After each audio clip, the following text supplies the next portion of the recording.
Hello and welcome to the stream. Today we are going to be doing something a little different, which I've been saying a lot lately because I'm trying to do different things. And one of those different things is we're going to have a bit of a talk show today. Once again, I am joined by the mighty Blue Orthodox, and we are going to be playing some Talisman. Say hello, Blue Orthodox. Hello, everybody. Are you excited to be playing Talisman? Why, yes, I am. It's definitely one of my favorite games. As am I. As am I. So let's go ahead and just jump in and get started. I think we'll set up the game first here, and then once we get that established and kind of get rolling, we will kind of get into our topics of conversation. That'll also give people a little bit more time to join the stream and get comfy before we really dive into things. But I'm thinking we should have plenty of time to get through at least a few topics because these games tend to be rather long. Oh, yes, 2, 3 hours at a time. Great time killers, though. Yes, I mean if you have 2 to 3 hours to kill and 2 to 3 buddies to play with, this is a pretty amazing game. It's a great way to kill a few hours, that's for sure. All right, so we are going to be playing a private game. I'm going to give us 60-second timeouts just in case anything unexpected happens and we need some time to think it through. Um, and then as far as the rules go, I'm thinking Reaper on, Frost March on, we'll leave random characters on, and character selection for sure, so we can pick. And then we'll do revealed ending, but exclude the original ending, because nobody likes to spend an hour rolling on the Crown of Command. Does that sound good? Capital idea. All right, cool. So let's go ahead and ready up, and we'll kick this beast off. Excellent. So it looks like we're getting Crown and Scepter, which is kind of close to the original ending, except people can't get lives once somebody's on the Crown. So that's pretty cool. Yeah, it still speeds up the game dramatically. Yeah, it's basically as if you had the no more lives house rule selected, but for the most part, it's still a uh, traditional ending, which I guess is good. So character selection wise, I gotta go with my homegirl, the prophetess, because well, I usually take her when given the choice. And I will take my spell. Excellent. I like that spell. I'm not going to tell you what it is, but I'm pleased. Man, this game is really going with the throwback. Oh, going all the way home with the ghoul. Way back home. I think those are both original characters, are they not? From the base game, aren't they? Yeah, Yeah, yeah, so, actually they are. and actually we ended up with druid and elf, so this is a full like vanilla talisman character set here, which is pretty crazy. I don't think I've seen a game with all default characters in quite some time. It's gonna be a classic clash. Oh man, and the icon right off the bat. That's pretty crazy. So basically we're going to get temple rolls on the outside ring right out the gate. Wow. This is, I can tell already this game is going to be bonkers. First you get the classic characters, then you roll double sixes on the idol out the gate. I know, right? Like, what? Oh, no. Alright, a little better.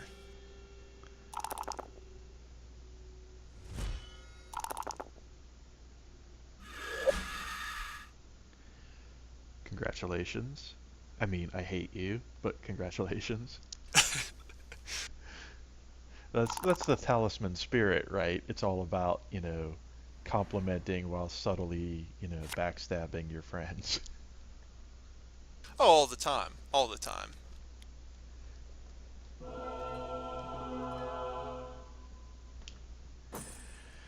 Okay, so to get things started, let's kind of ease into the transition here and talk a little talisman, since this is what we're actually playing as the backdrop for the show today. Um, so there's a lot going on with talisman at the moment. It's actually on a week-long 50% off sale on Steam, which includes the base game and all of the DLCs, including the season pass. So now you can actually get the season pass for $30, I believe it is, which is pretty crazy. Now that is tempting because I've been looking a few times when that thing has gone on sale, and I've come really close many a time to pulling the trigger on that. Yeah, I mean, my big concern with the season pass is twofold. One is I kind of didn't want to give them all the money up front until they fixed a lot of the bugs and like issues that were in the game.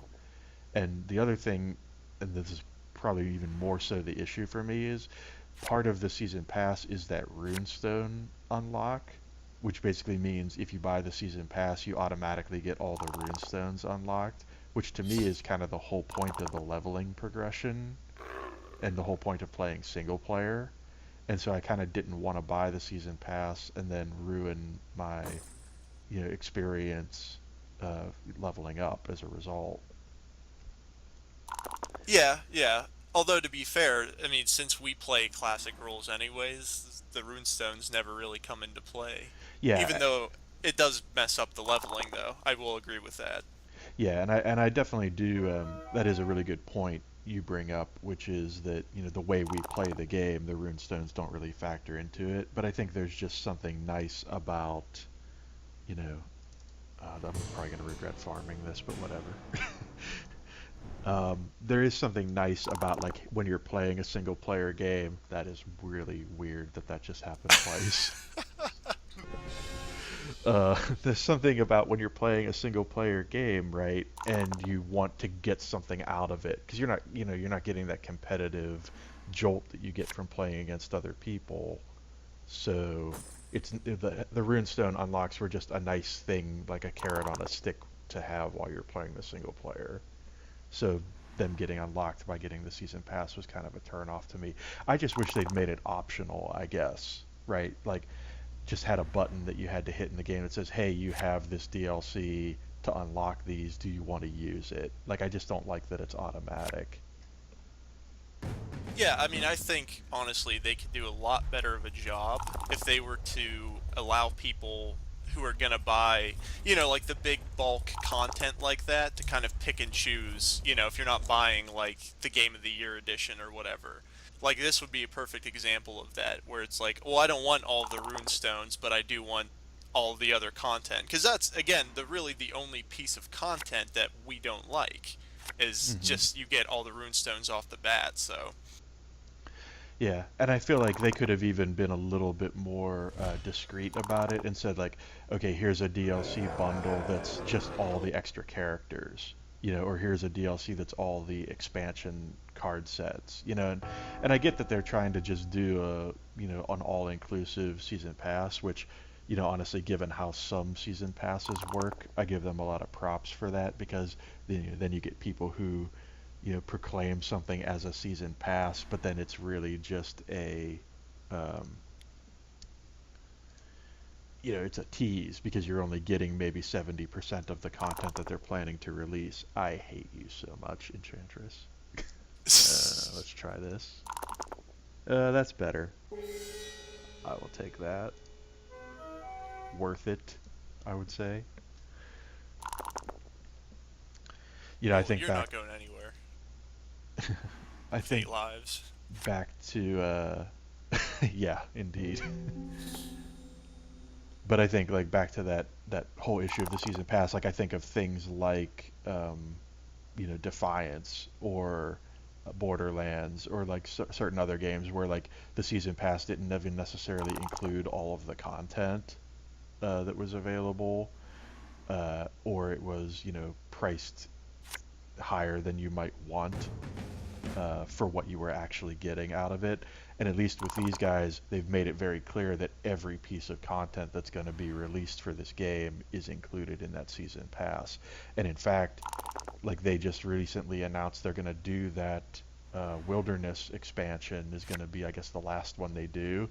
And even though they announced it after the season pass went on sale, they're still going to include it in the season pass. So I mean, I give them mad props for that. I mean, that's an excellent way to do that.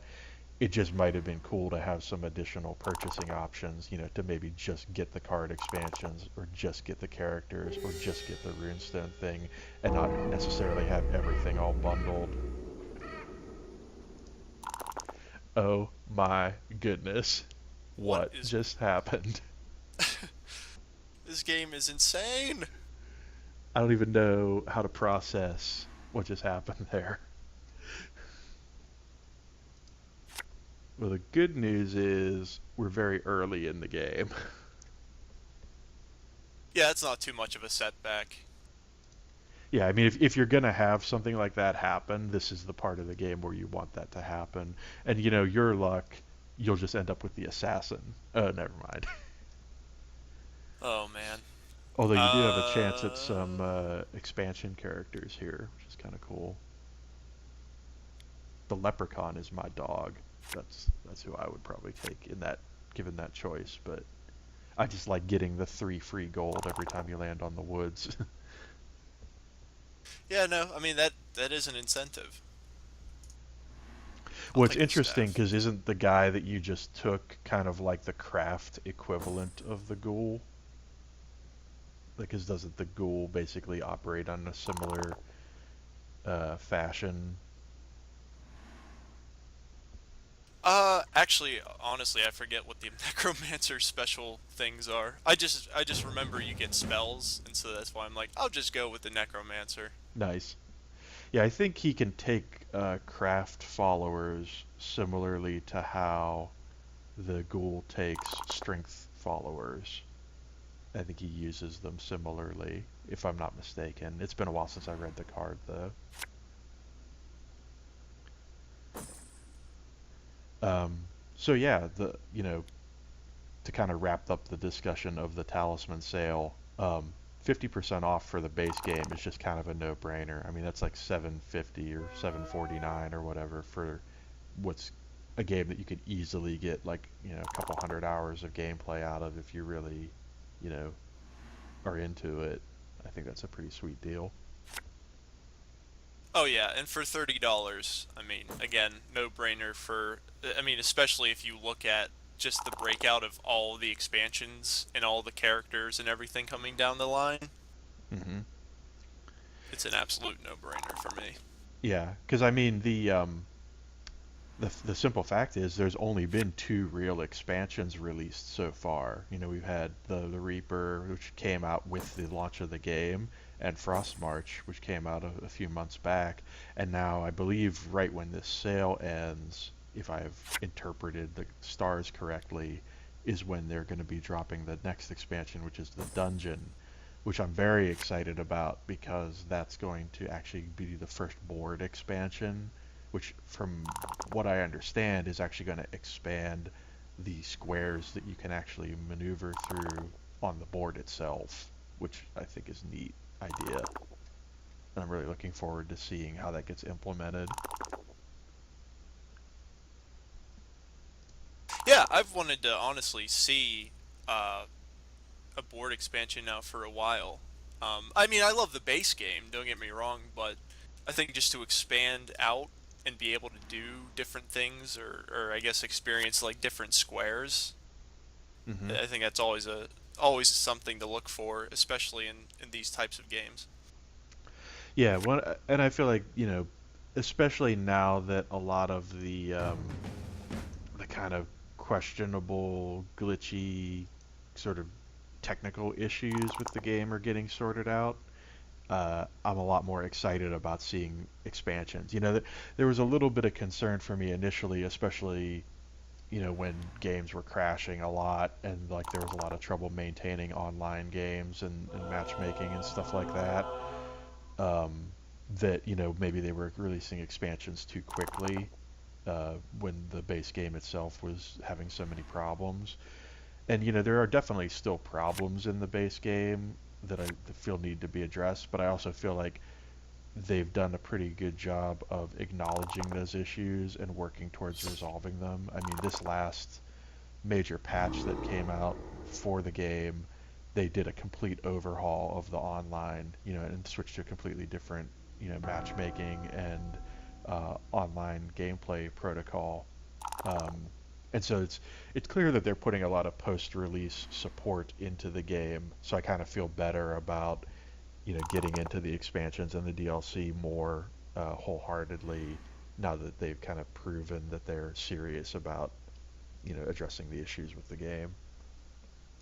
Yeah, yeah, absolutely. I mean, I would, if you were one of the poor people that bought Battlefield 4, I mean, I would, that would be the same thing that I would kind of hope for you is that, EA would actually give a shit as much as, you know, for their products. They don't, clearly, but, and just totally rewire the network for all the issues that game has had.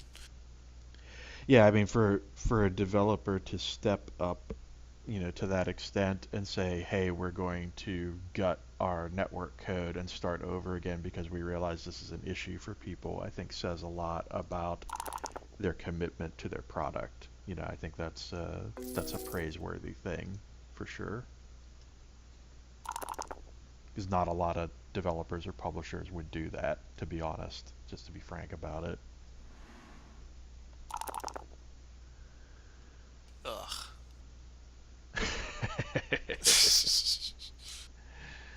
So, let's see. There was well, I think we pretty much covered the talisman stuff pretty thoroughly. So maybe it's time to move on to a different topic, eh? Yeah, I'm down. Okay, cool. So let's talk Destiny a little bit. I know you've been playing quite a bit of that in these past few weeks since it's been released. You've been playing it on the PS4. What are your feelings on it now? Like that the sort of warm afterglow of release has kind of faded. What's your kind of assessment of that game based on the time you've spent with it so far? My biggest complaint with it would be the end game content. Um, just really because it's just such a grind, really. You got to just do constant dailies to get the strange coins. And then there's all kinds of weird other currencies with the game too. There's like motes of lights and there's like the regular currency in the game, which is just glimmer, where you can get anywhere from dismantling weapons and armor and other things. I just wish things were a little bit more simple because I feel like they did the full MMO thing where it's like, okay, we're going to have all of these different sorts of currencies, upgrades, all these certain things. And the upgrading system is simple in the game, but I just mean really more about the currencies, the weapon tiering. All of that just seems very. It just like bogs the game down because there's really only so much you can do in that game as it stands. And as it stands right now, it's just a complete and utter grind for any of the end game gear at its current state. So, obviously looking at it from an outsider's perspective, not having played the game, the thing that it most reminds me of when I see, kind of people playing it on Twitch or people discussing it in forums and stuff like that is it reminds me so much of when I used to raid in WoW. And you were kind of grinding for tier gear, doing heroics or doing, instances or raids on regular so you could do them on heroic and get tokens that you needed to be able to get tier pieces that you needed to be able to do a particular boss fight to be able to get to, the next instance or raid or whatever. And it seems like they almost looked at that very specifically and tried to duplicate a lot of the mechanics and aspects of that framework. Well, for perspective too, I used to play World of Warcraft, and one of the reasons why I stopped playing was precisely because of that issue.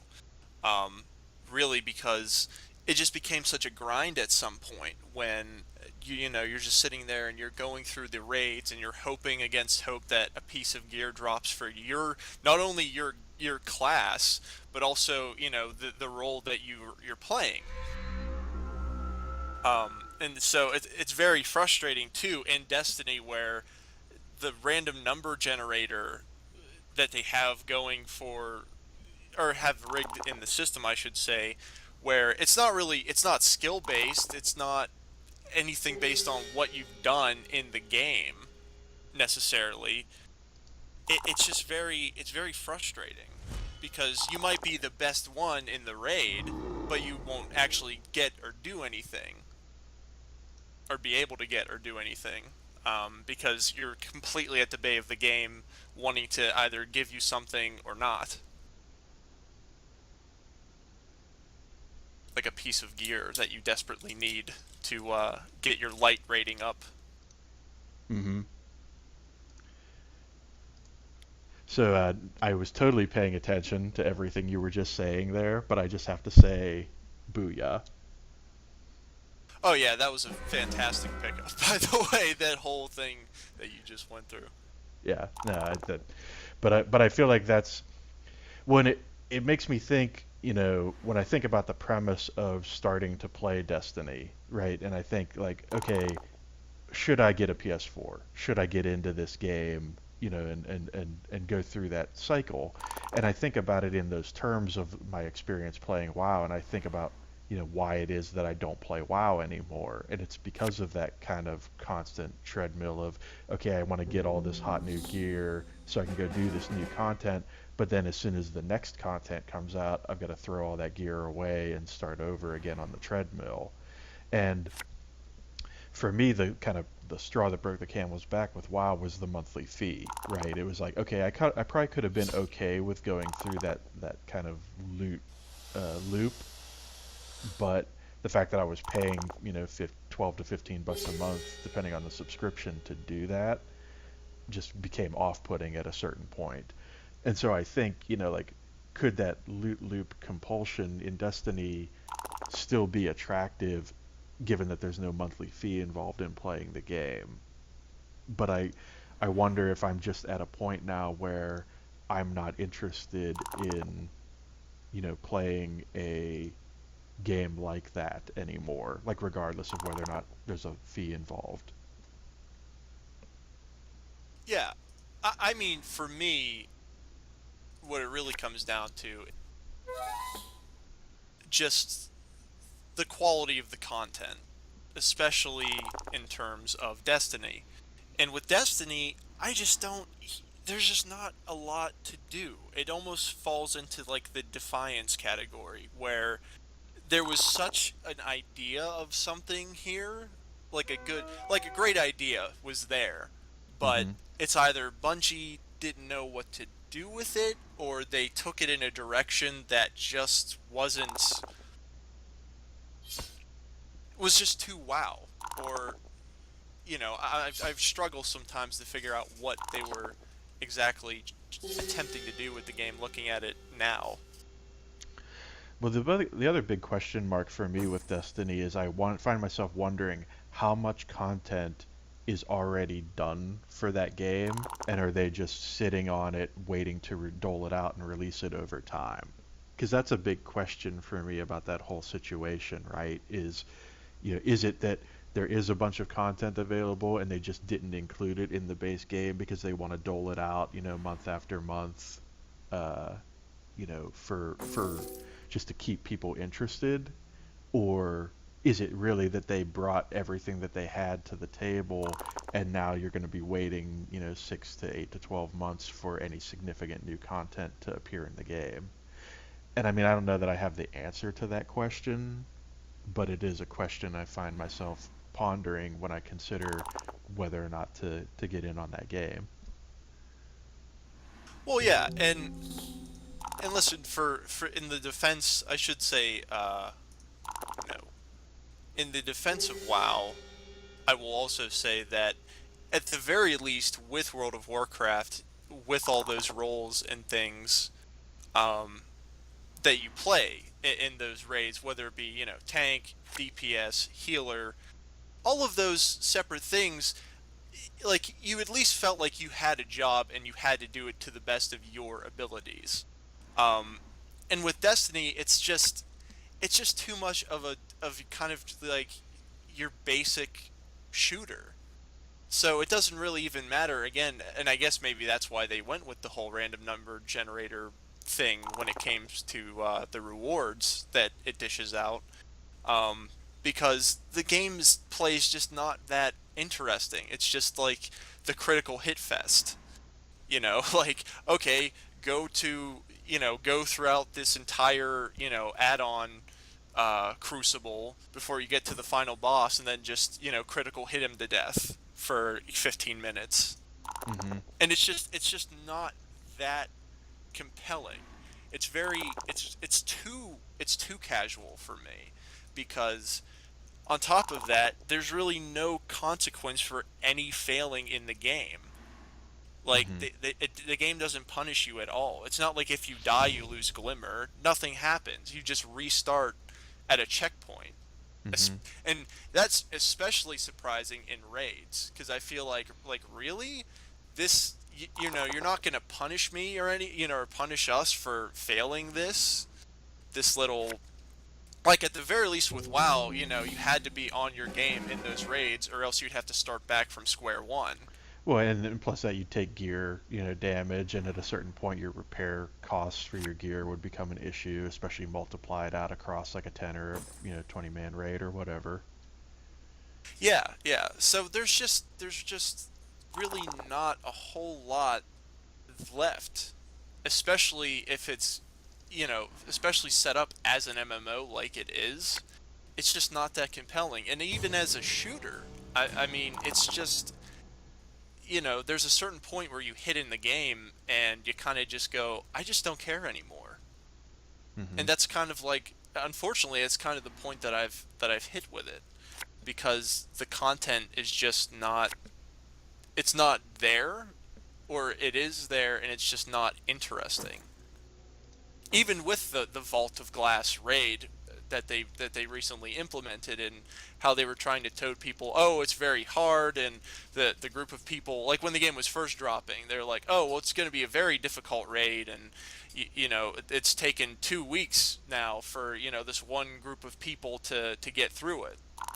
Even though I'm reading, forum posts everywhere where basically people are like, well, I just kind of ran through it with my friends and we beat it in like a day. Like, it's the whole, just, it's a mess at this point. Well, and I feel like and I hate, going to the well on the WoW comparison because maybe it's a bit unfair, but I think the other thing that I would say that if you are going to compare, I think it's at least somewhat valid to compare it to WoW. And the other thing I would say about that is that uh, at least with WoW, there was so much content. Like in every phase of that game, even going all the way back to vanilla WoW, there was so much content present in the game that it would take you, a long time to get through it all. And that's just something that very few other games have really been able to match, in terms of, especially coming out the gate, especially at launch or like within a couple of months of launch, having just a sea or an ocean of content for people to consume and really sink their teeth into and get them like deeply invested in the game. I don't feel like there's been a lot of games, even other MMOs, that have been able to come at that level. I mean, I would absolutely agree with that. The only, especially given all the other MMOs that me and you have played alone. Like, I mean, and I've played Rift, and that wasn't anything special. That was a WoW clone all over it. Defiance, same, again, suffered from the same thing. Although even with Defiance, I will say that I don't know what it was about Defiance, but I actually enjoyed, maybe it was because there's a show about it or whatever, but I still enjoyed more of the content and I enjoyed playing through the game that, and all the content it had to offer just for that small time alone, because maybe it was because it was seamless, because you just kind of went on throughout a giant world doing all the content, and so there was a sort of progression that you felt like you were going through. Um, but again, I just felt that Defiance, it suffered from lack of content, and I'm seeing a lot of those same signs with, unfortunately, in the case of Destiny, and beyond, beyond the content reasons, it is a very, it's a decent shooter, a decent one. I think it definitely warrants the sevens or whatever that people are giving it, but at the same time, I do understand why people are saying that it is overhyped, because for especially for what that game was supposed to be, I guess in some people's eyes, and I think what it ended up being, the market team definitely did the game a disservice, or they did themselves a disservice for trying to make it like it was the second coming of Jesus for the video game world, at least. Yeah, I mean, I feel like the Destiny thing, y- you can't dump that much money into marketing a game and not expect some sort of backlash, right? Because if you're gonna spend that much money and time and effort hyping a game, you're building up an expectation that no game could ever possibly live up to. So I feel like I would almost like to have seen them take a little more money out of that marketing budget and put it into creating content, and they probably would have been a lot better off in the long haul. But yeah, it's hard to say for sure. Like, what at the same time, like even making that statement, they made their money. They got their money back already. And so you have no choice but to view that game as a success no matter what happens from this point forward. And that's not even counting like if a PC version eventually drops. Segue.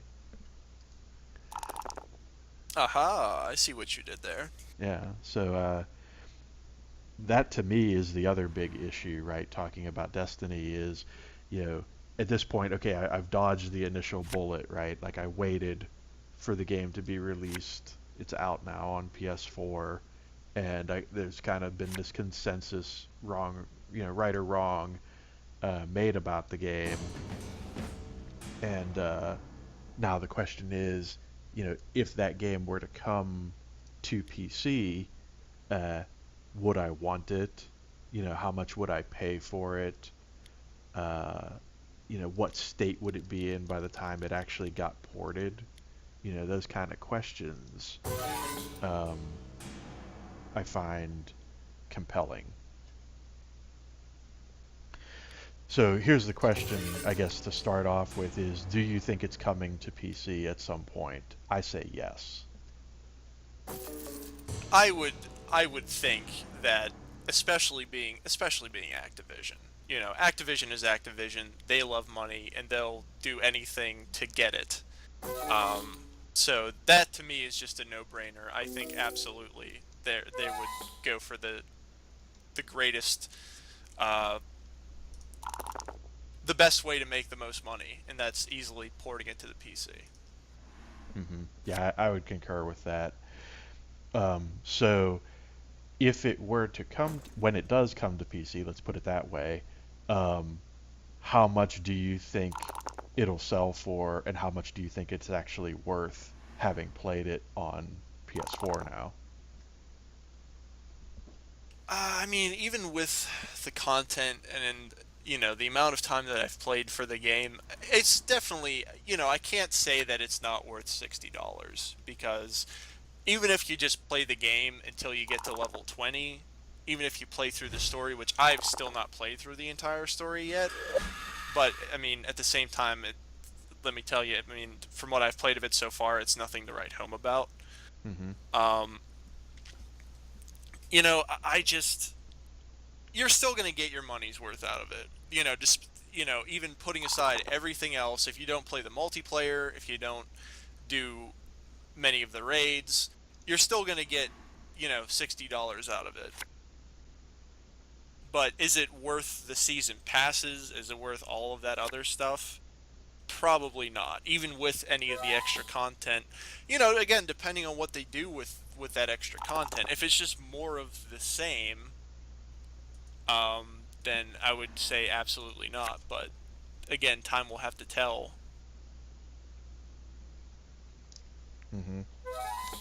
I think for me, I could maybe see myself paying 60 for it. Like, say it came out on Steam, right? And it's like, okay, Destiny Definitive Edition for PC includes all the DLC, whatever was a season pass on the consoles, for 60 bucks. I could see myself doing that. I could see myself making that purchase. Um, I think what would bum me out, or what I would be not cool with, would be at this point releasing the base game on Steam for 60 and then trying to charge again for the DLC. Um, and I feel like that's, to me, like when I look at that game and I look at the amount of content that's in the base game, I just don't see a $60 game. And again, that's coming from the perspective of someone who's not actually played it. That's just strictly speaking as an observer, watching people stream it on Twitch and, seeing a lot of footage of the gameplay and that sort of thing. I could see myself paying 50 for that base game and being satisfied, but I feel like there's a certain expectation for me in terms of content where I would need there to be a certain amount of content in that game to feel like a $60 price point is justified, and I just don't feel like it's there from what I've seen of it. And especially when I compare it to something like Civilization Beyond Earth that's coming out in a couple weeks for PC, which is 50 bucks. And it's like, am I going to spend my 50 bucks on a new Civilization game, or am I going to spend it on Destiny? You know, I don't think there's any comparison there. Well, yeah, no, and easily, you're gonna get the bang for your buck within a game of Beyond Earth because that's just how those games are. Hmm. You know, and again, it's just, I think to kind of close the Destiny thing out, it's just it's too casual, and that's why it's hard for me to say that it's worth $60 because I'm like, okay, well, even putting the story aside, it's like, which again isn't much to write home about. The quality of the content isn't very good, and at the end of the day, I don't really see, anybody having very, longevity about it. Or anybody, again, sitting there for hours and hours playing it like a lifestyle when there's really nothing else to do. It's going to fall into that defiance category, like I just said, with the DLC thing, where people will like go back to see what it's like if you have the season pass. Devour the content in a week and then go play something else again. Hmm. Yeah, and again, yeah, I think we kind of beat this horse dead, but I mean, just to wrap it up, I think that's the other kind of criticism of the game that I've heard kind of repeated quite often in people's discussions about it, is the whole idea that you know the core mechanics of the game, while very solid and like fun in a generic sort of way, like are not necessarily all that compelling or engaging, right? Like people talk about the bosses just basically being, scaled up versions of regular enemies that don't have any like specific behaviors or emotes or tendencies that make them true boss fights. That basically they behave just like any other enemy. They're just harder to kill and stuff like that, and like a lack of tactical options and opportunity in the gunplay, and basically what you said is it's kind of just like such a straightforward, unchallenging experience that like other than the grind, there's not much compelling you to keep playing. Yeah, yeah. I mean, the whole thing with the game coming out was what was it? Become legend. Well, I think in doing that, you've made the game too casual, and there's literally, there's no risk and there's a lot of reward. And for me, that's just boring. Cool. Well, I mean, that game's not going anywhere anytime soon. I'm sure we'll get the chance to revisit that topic at some point in the future. But like I say, I feel like we've kind of beat that horse dead at this point. So let's move on to something else. Did you want to suggest something, or do you want me to pull from my list? Go for your list.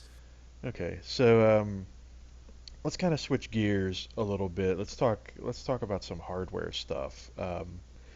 So Nvidia, they just basically released their 900 series GPUs. A couple weeks ago, they released the desktop GPUs, and just yesterday, they sort of officially announced and released the mobile GPUs.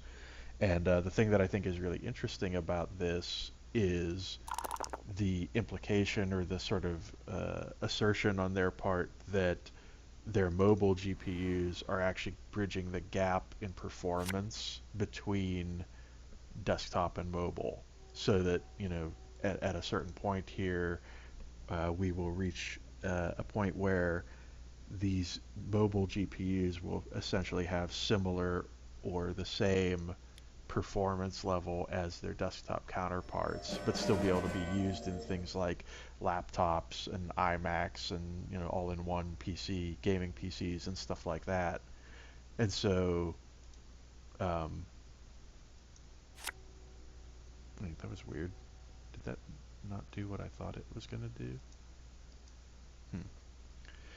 Oh, I see. I was just having to draw a new spell. Okay, I confused myself there, folks. Sorry. I just wanted to do that strength cast so I could actually win this fight. But yeah, the whole NVIDIA thing is interesting to me because that performance gap between their desktop and mobile GPUs has been so wide for so long now that the idea that their new start hardware is coming out and it's going to narrow that gap significantly, I think is a pretty big deal for gaming in general. I mean, can you imagine getting a gaming laptop or even like something like an or a MacBook Pro or something like that that actually has close to desktop gaming performance? Yeah, it's just I think it's just the natural progression. I mean, there's been a lot of people that I've watched over the years that have basically said a similar thing, where they saw the writing on the wall, and they were like, at some point, can mobile and laptop gaming, really hit that pinnacle point? And well, again with this new announcement, I think that we have seen that it can and it's going to. Now, whether or not people are gonna go for it, of course, depending on the price of what it's gonna actually take to buy one of these devices that have these buffed up GPUs in them, that's going to be another story.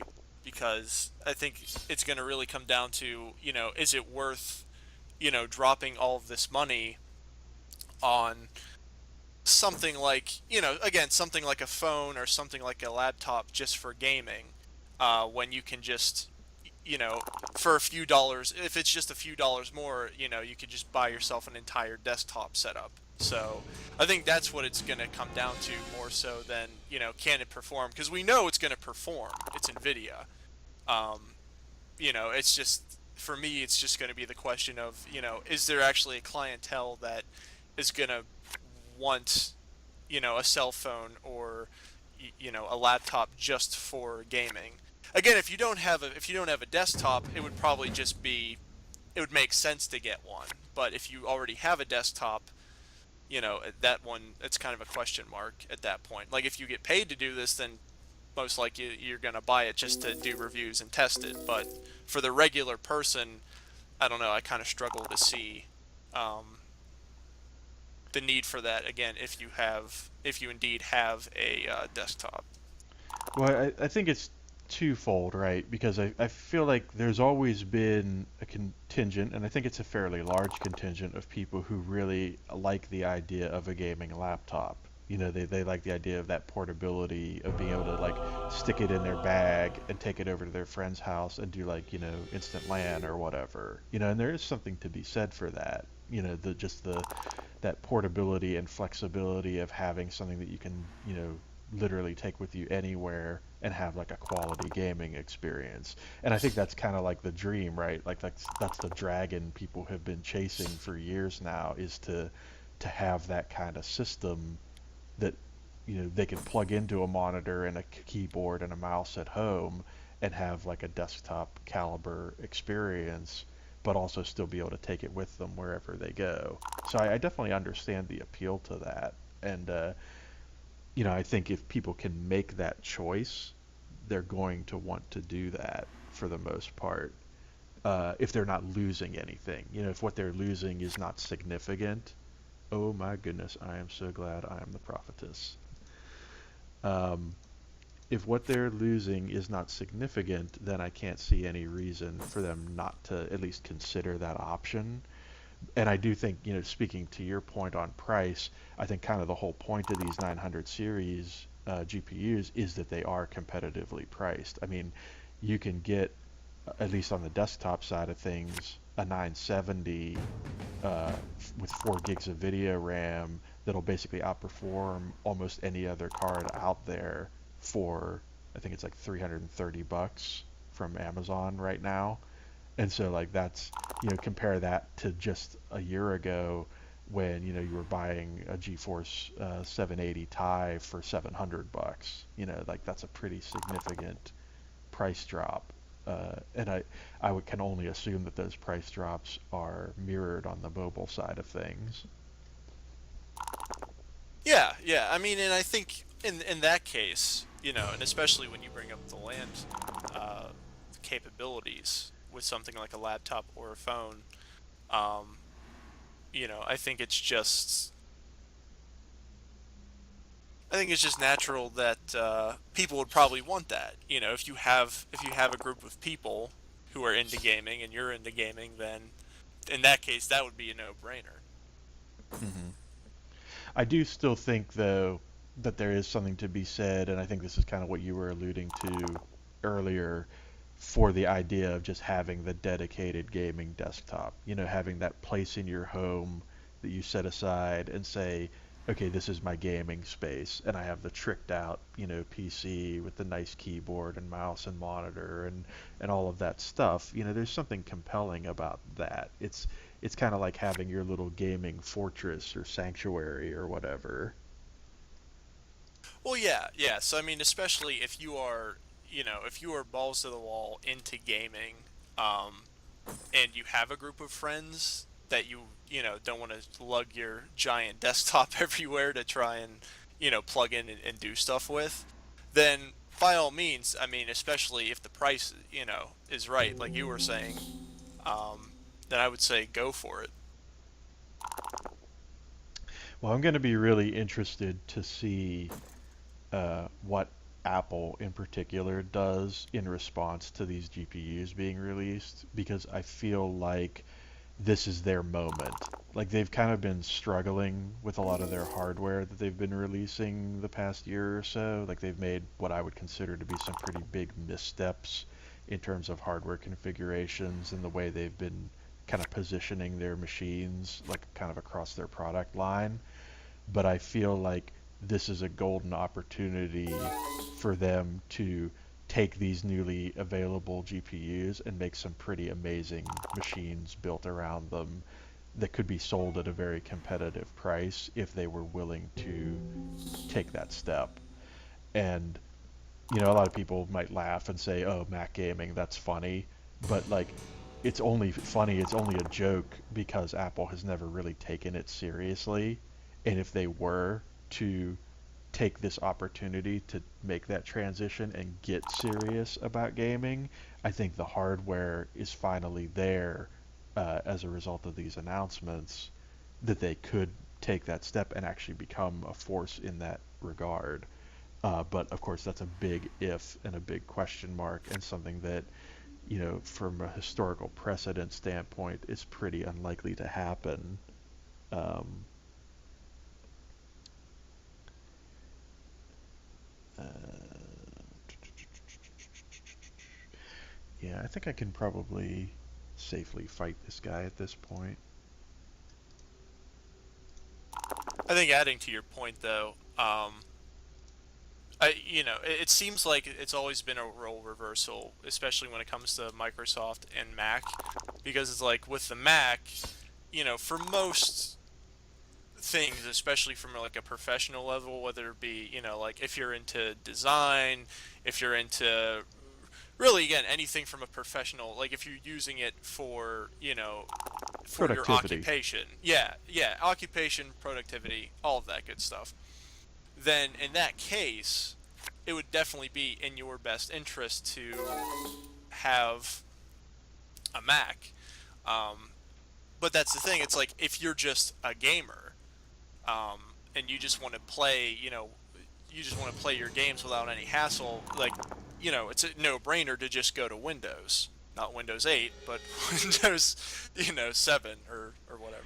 Well, I mean, and I'd say the issues with 8 are pretty slim at this point. I mean, there certainly still are issues with 8, but I mean, those are going to get resolved here fairly quickly. But I would say 7 or 8 is probably fine for gaming. I mean, I'm on 8 on most of my rigs here, so I don't think there's anything wrong with 8 for gaming for the most part. But your point's well taken, and I would absolutely agree with it, which is, if you're buying a machine to play games, you really want to buy a PC and you really want to put Windows on that machine. That's just the way it is. I mean, that's your best bet uh, for pursuing this hobby seriously. Uh, but that doesn't necessarily mean that that's the way it's always going to be. With Steam OS coming and Linux on rise and on the resurgence, um, with the potential for Apple to actually get their act together, that there might be room in the market for there to be some change there, and that wouldn't necessarily be a bad thing as far as I'm concerned.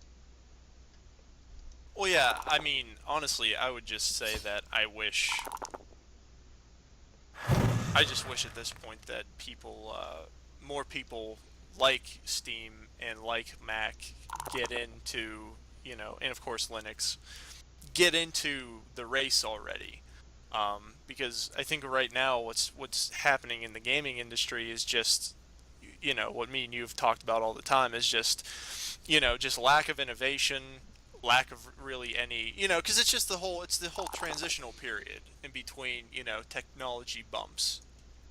And so, it's taken a long time for anybody to really, come out with anything that has caught people's eyes, um, and I guess done anything really on a significant level to get other people who aren't already gamers, into gaming. Yeah, I mean, it's been a while since we've had a wow moment in gaming, Yeah, right? Like yeah. where there's been like this thing that everybody can kind of rally behind and say, okay, this is it. This is the thing. And I feel like a lot of people maybe are kind of pinning their hopes on Steam OS and Steam machines and stuff like that to be that thing. I know I certainly have some inclinations or leanings in that direction, when I think about it from a, just a long-term standpoint of like what the consequences of that stuff could be. I can see that being a really big deal. Um,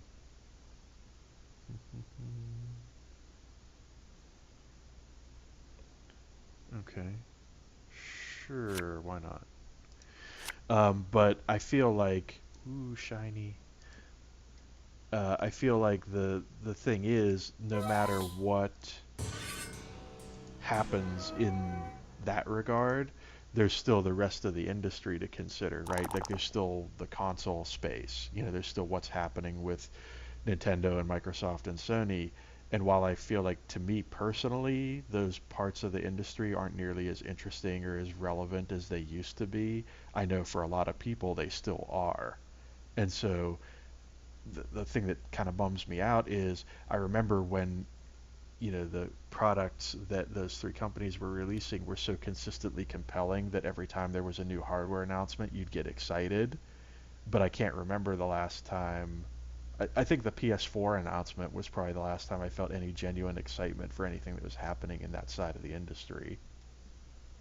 Yeah, yeah, and especially and I've said it before, and I'll probably keep saying it, is that some of the players in the console run at this point, I think, have just lost sight of what people really want. I think Sony, for me, especially looking at their competitors, at this point, and for Steam, it's like the only competitor, or I guess for Sony, the only competitor that they've actually done anything against Steam, or anything that Steam doesn't have, is the whole play share thing.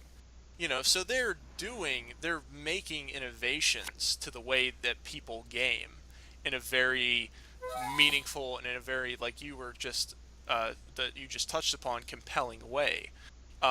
More so really than I see from Nintendo or Microsoft at this point, by a very large margin, at least in my estimation.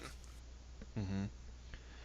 What I guess the thing I would say to kind of to even qualify that previous statement further is I feel like for even the things that I'm excited about in the industry, right? Like the fact of the matter still remains that for the most part, everything that's happening in the gaming industry right now is just kind of a logical extension, right? It's kind of like the next thing that should happen based on everything that's happened previously. Like we haven't had that real shake up or sea change where it's like, oh, this is something completely unexpected or something completely out of left field that nobody anticipated. We just haven't had that in a really long time. Well, yeah, and I think too, since the console industry has been such a large part of what everybody's, I think, come to look at least again in the public eye, because in the public eye, that's the be all end all thing to kind of go into, because that's where all your friends are going to play. That's again, that's what you're going to be going to if you don't have a PC. So the fact that some people kind of get roped into, just those three, or only have enough money to go into those, or kind of hitch their ride, so to speak, to those three players, um, is definitely a little unfortunate, because as much as, and two, like as much as I like the PS4, Sony still has to do a lot, and I think keep their momentum going.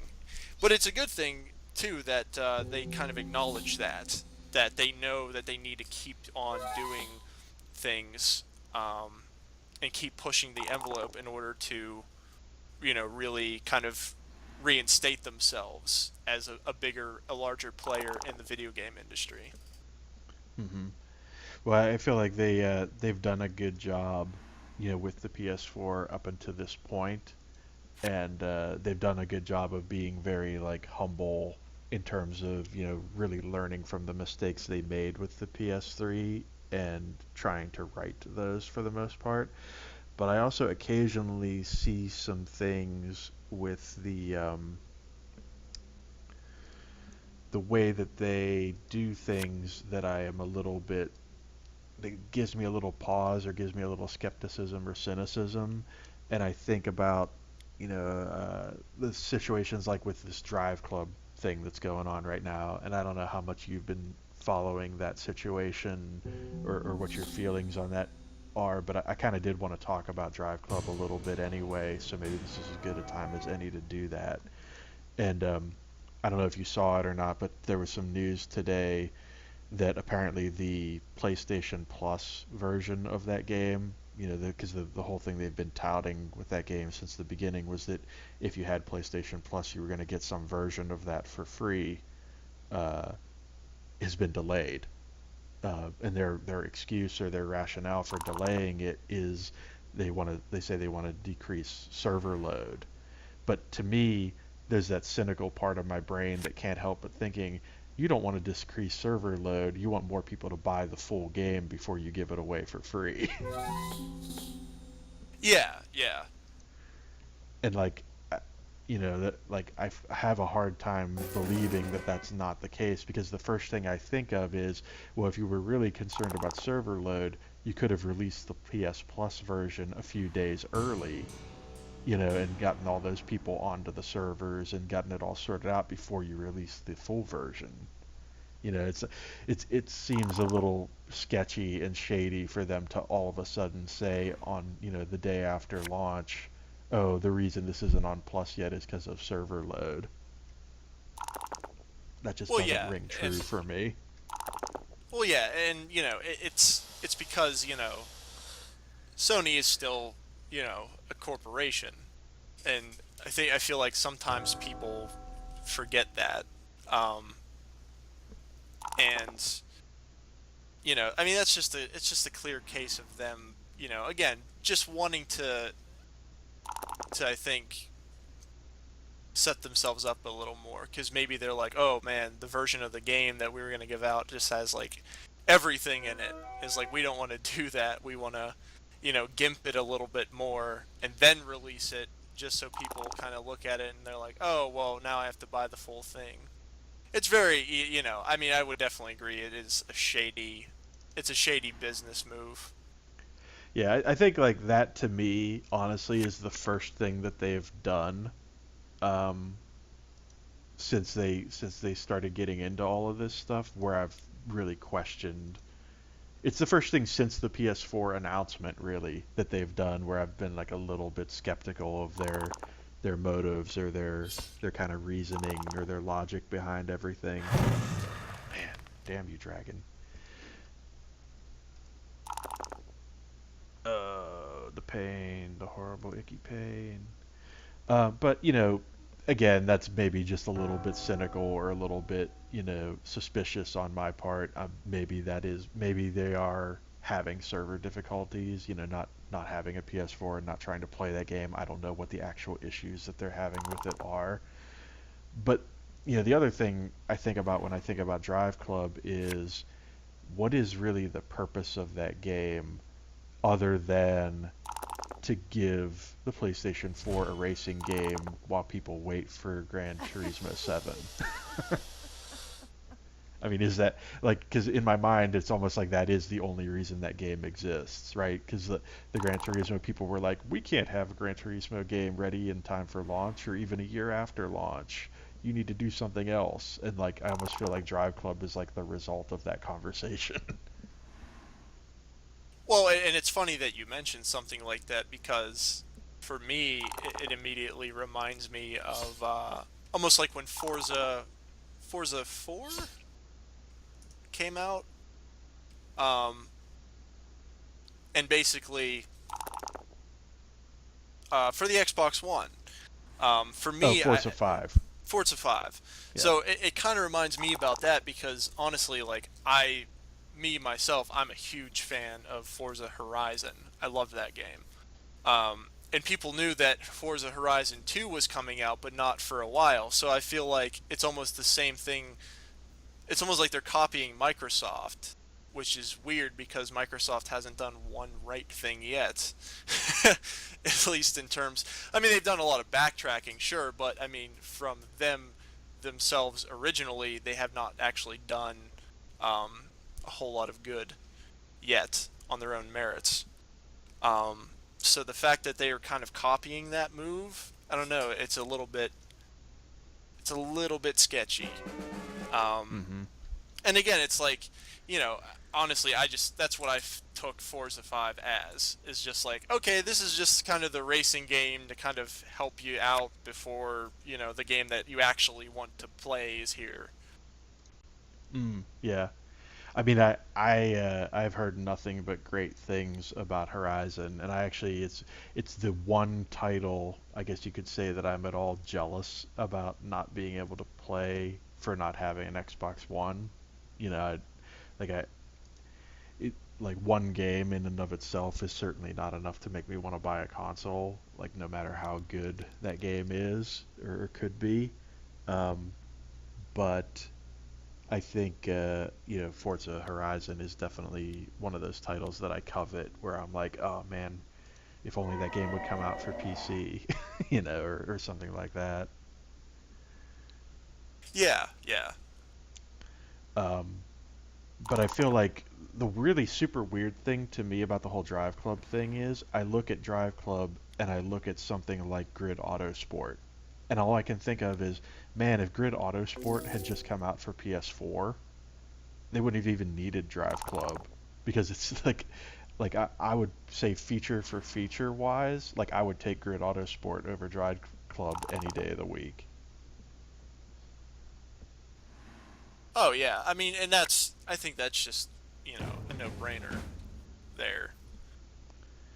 It's actually kind of weird to me that Codemasters didn't decide to release that game for PS4 and Xbox One. Like, I can kind of understand the Xbox One thing because Forza was already out, and they maybe just figured there was no room for them there.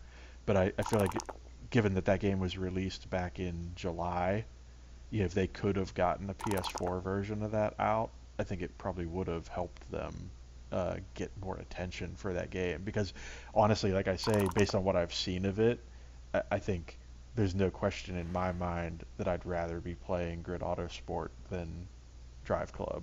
I mean, I don't know, maybe if I got my hands on Drive Club and actually played it, I'd feel differently, but I kind of get the sense that I wouldn't.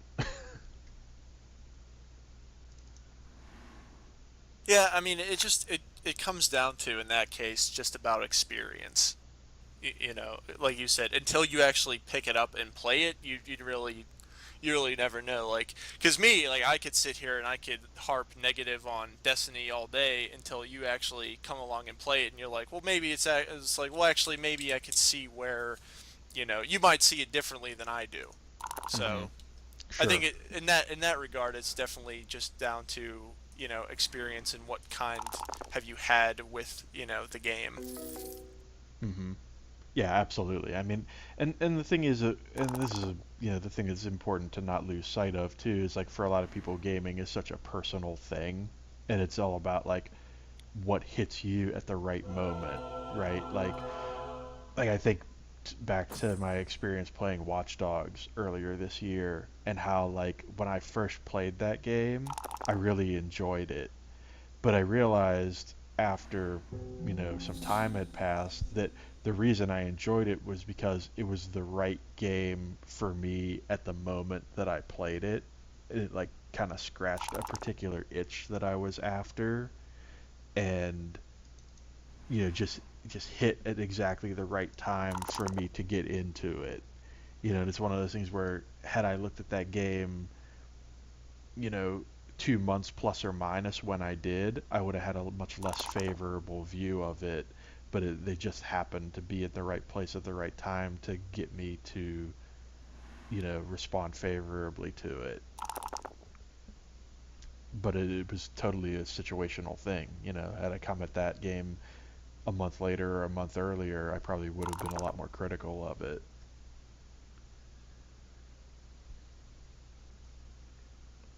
Yeah, it's just the timing. It's all the timing. Hmm.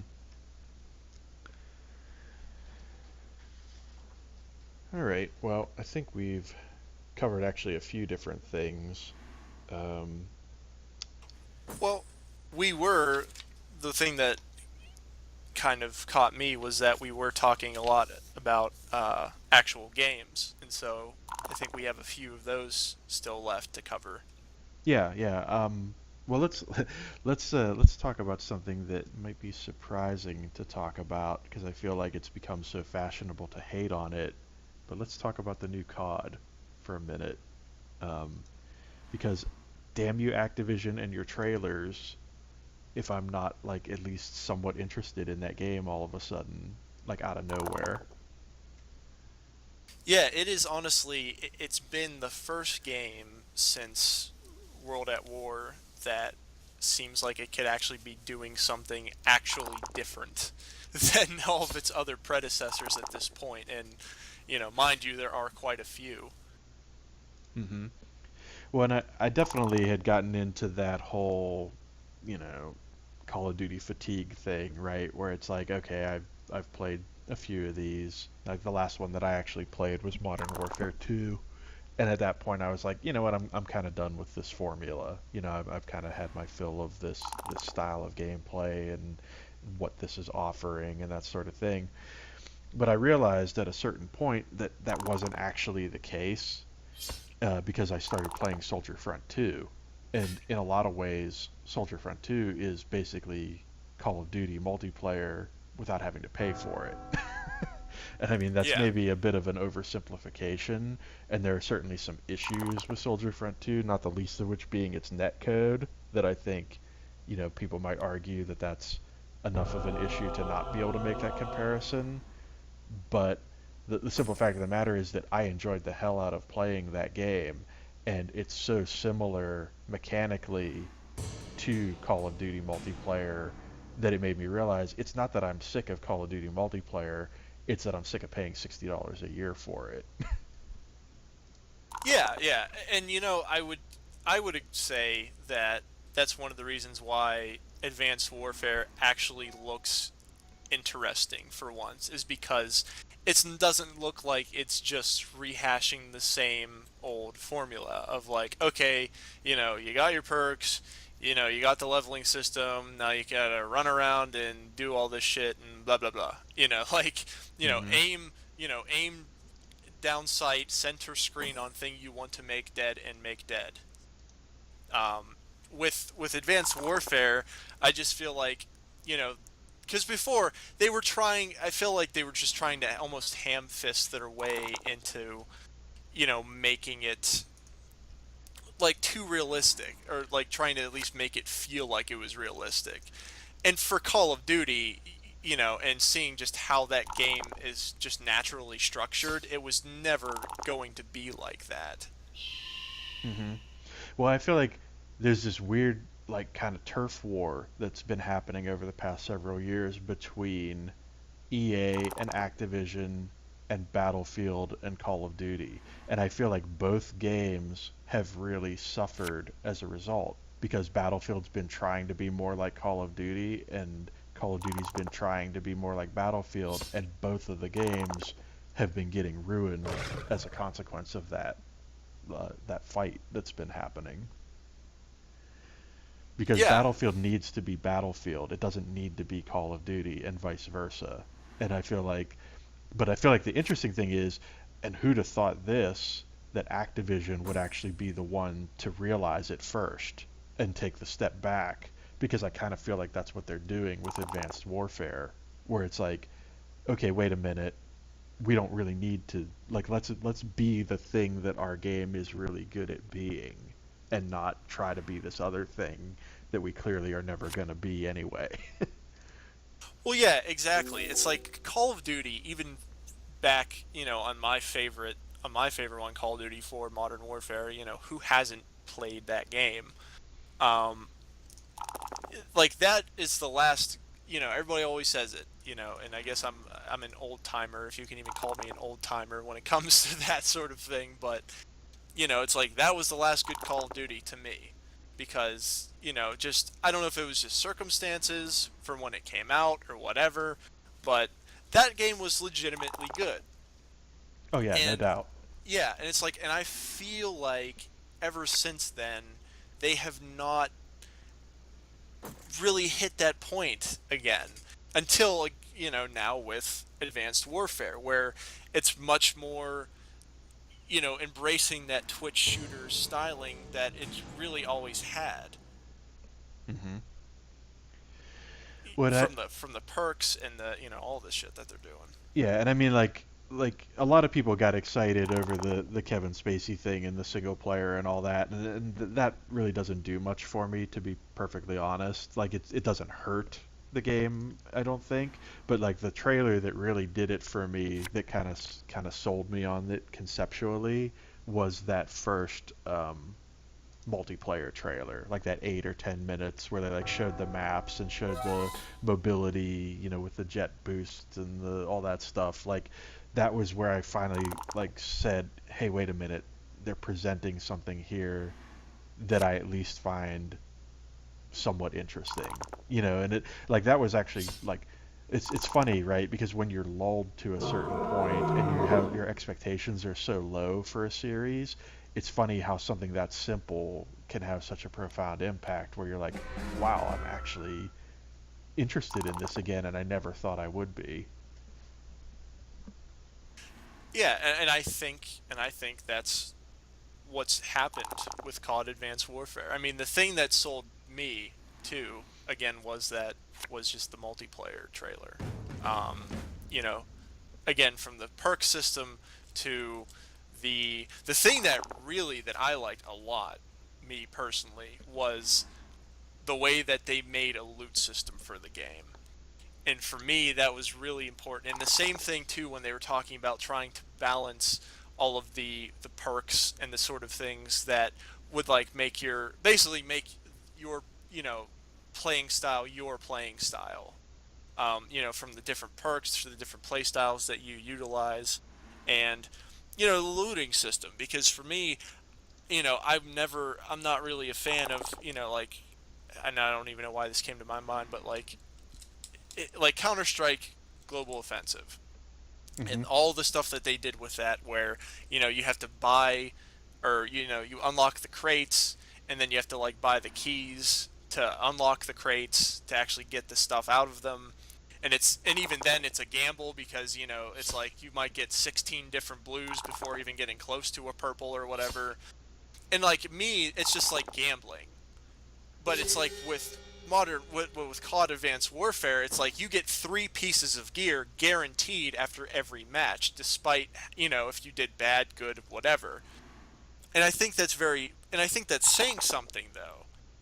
Where it's like, despite even doing bad or whatever, you still have a chance at getting good gear. Um, and again, I find that a good thing. Yeah. I mean, and whoever's doing those trailers really deserves a pat on the back because I feel like that's doing a lot to sway people like us, people who maybe had given up on that series and said, hey, this has nothing left to offer me, or I don't like the direction it's headed in, or I don't like the fact that it doesn't seem to have a direction. Like, I think that was maybe more the issue for me with COD was I felt like it was just this rehashed thing that was like this zombie, game that wouldn't die every year, but like to be able to actually not only make it do something different, but convey the fact that it is different, I think is a pretty that's no small task. I guess is what I'm saying. Yeah, yeah, and they've even to come out and say that the changes that they've made are going to piss some of their fans off. You know, I kind of respect that. I do, Hmm. to a very, like, on a visceral level, because it just makes me think, like, okay, then maybe you're actually going to get serious, about the thing that you're even known for in the first place, which is gaming. Hmm. Yeah, I feel like that is still a bit of a question mark for me. Like I'm not completely 100% sold on that game based on what I've seen of it so far, and there's definitely moments where I look at it and I go, has it really changed enough, or is there really enough new in there to warrant, a $60 purchase? But then I also think about it in terms of, it's been a long time since I bought a Call of Duty game, and it wouldn't be the end of the world if I bought one and it wasn't like, completely living up to every expectation I had for it. And I kind of feel like I always talk about this idea of rewarding good behavior, or like, if somebody does something that you like, it's important to acknowledge that in some way. And I almost kind of feel like I have to at least consider this version just by virtue of the fact that they have put some effort into it.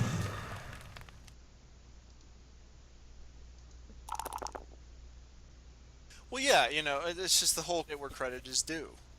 And so, and again, I'm not, it's the same thing with me. I'm not, clamoring for a copy of it or anything, but at the same time, like, you know, if a few more trailers like that multiplayer trailer, and I might actually have to be like, damn it, you got my $60. Hmm. So another interesting thing about that, and it's probably all that really needs to be said about it, is I just saw today they're offering a free cross grade for that game, where if you buy it on at least online, if you buy it on PSN or Xbox Marketplace on the 360 or the PS3, you can get the PS4 or Xbox One version for free, kind of similar to what they did with Destiny. And I guess that deal is going to run to the end of March next year, so you have like plenty of time to take advantage of it. And moves like that are really smart. And I guess it's unsurprising that they would do that, given that it's Activision again, and they did a similar thing for Destiny. Yeah, exactly.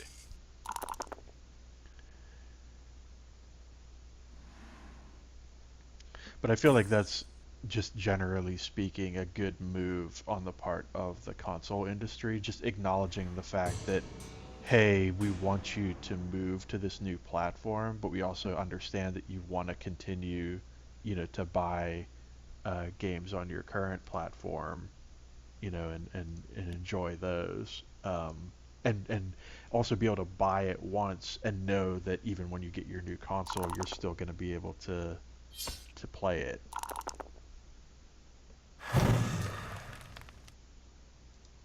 I think I may Yeah, have come in and here a little it's prematurely. yeah. I was gonna say, Yeah, not sure about that. this could be a problem. I'm gonna probably give it one more try.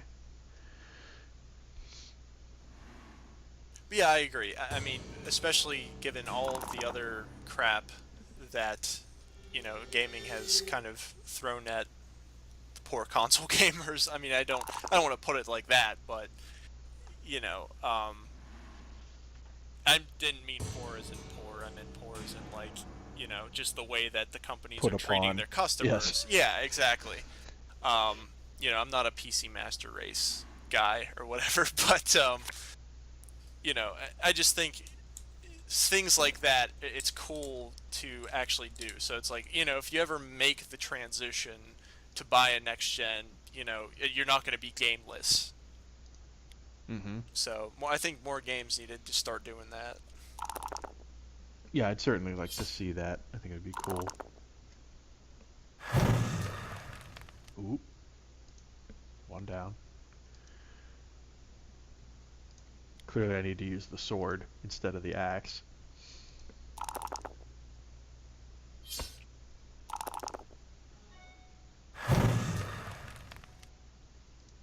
Two down.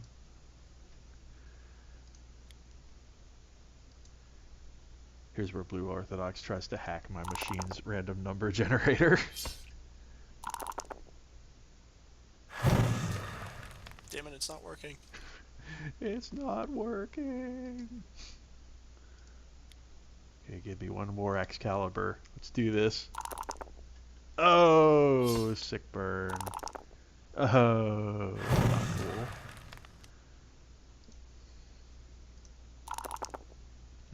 Nope. Well, this armor's working great at the very least.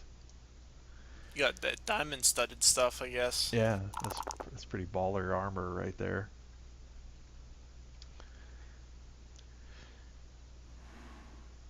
So I think I only still have to fight that one next turn, though. I think the other three will still be dead, if I remember the rule correctly. So I think I may just try to get that last one killed.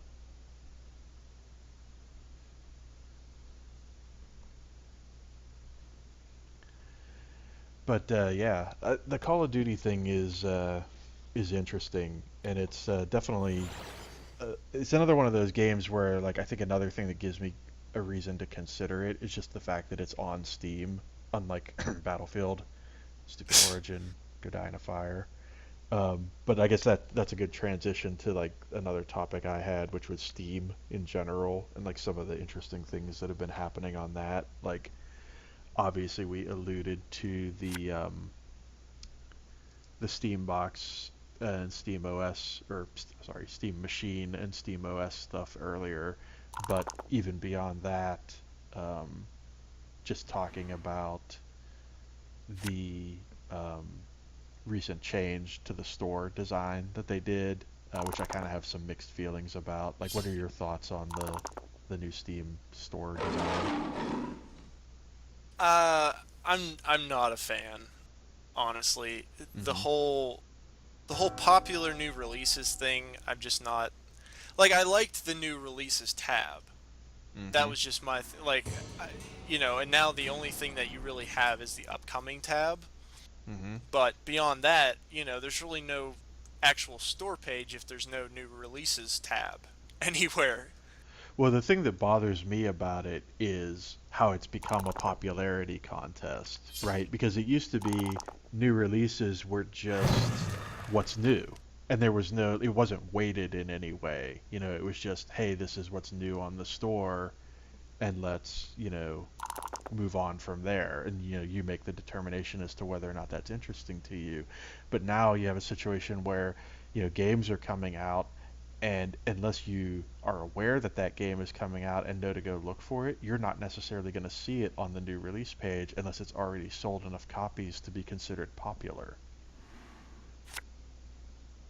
Yeah, and that's just not. Nah.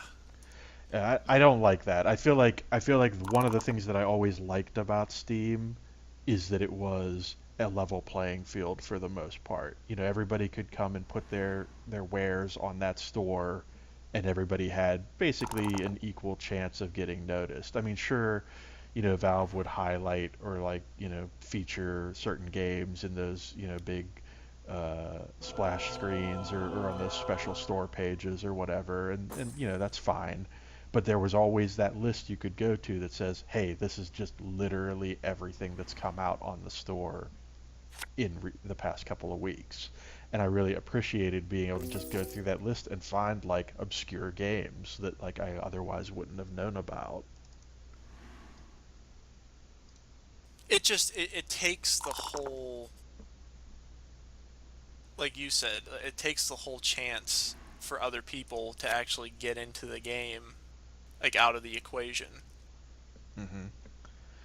I've also noticed some other little things that I don't like whenever you're on a games store page now and you used to be able to go directly to the forums for that game. There used to be like a dedicated link for it in the right-hand column, and now you have to go to the community hub and go to the discussions tab, which is like two extra clicks, or at least one extra click to be able to do that.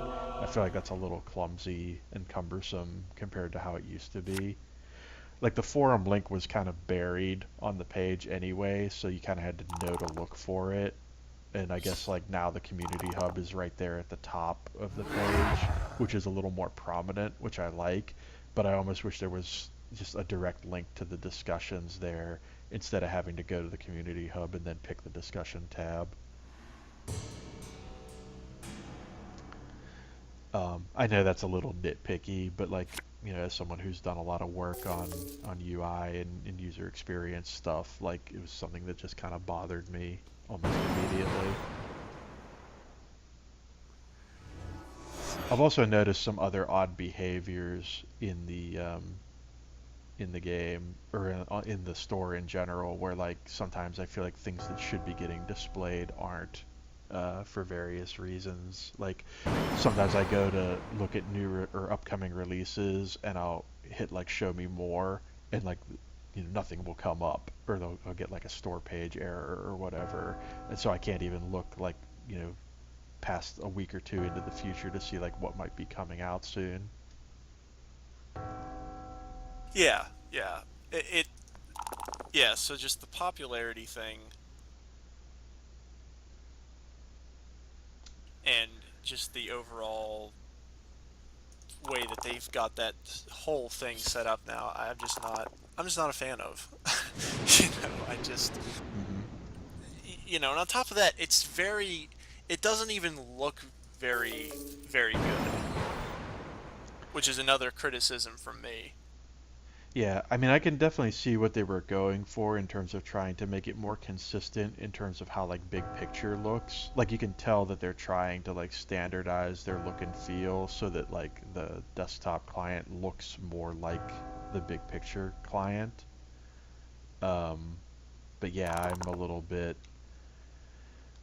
underimpressed by the design. I mean, it's very utilitarian and it gets the job done to a certain extent, but it also doesn't really wow me in the way that I might have hoped for a redesign to wow me.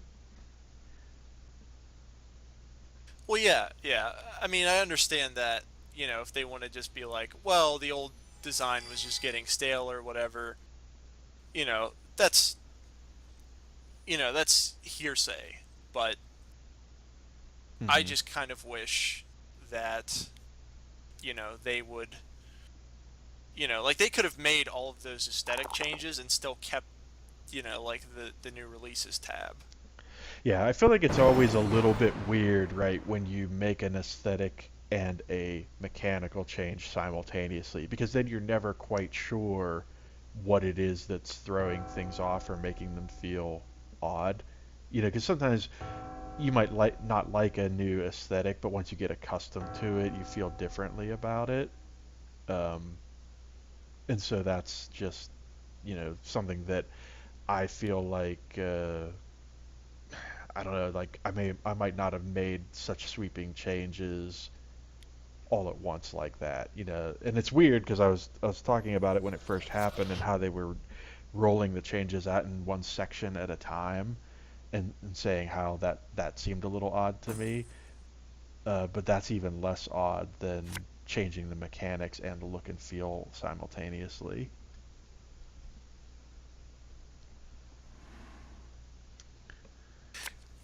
Yeah, just that whole. I honestly just I don't like it, and I think the combination of the new releases thing with the fact that players can just review the game now, which I thought was a very good. I love that addition. Um, Hmm. but that's why I felt that that was just probably just the way to go. Honestly, is just to keep the new releases tab and have the which is all right. Which is I'll give them that. I do like the fact that you can um, ugh, see. Oh yeah, see like the overall like vibe that the game is giving off. Like Hmm. they'll be like very positive or moderate or mixed, something like that. Hmm.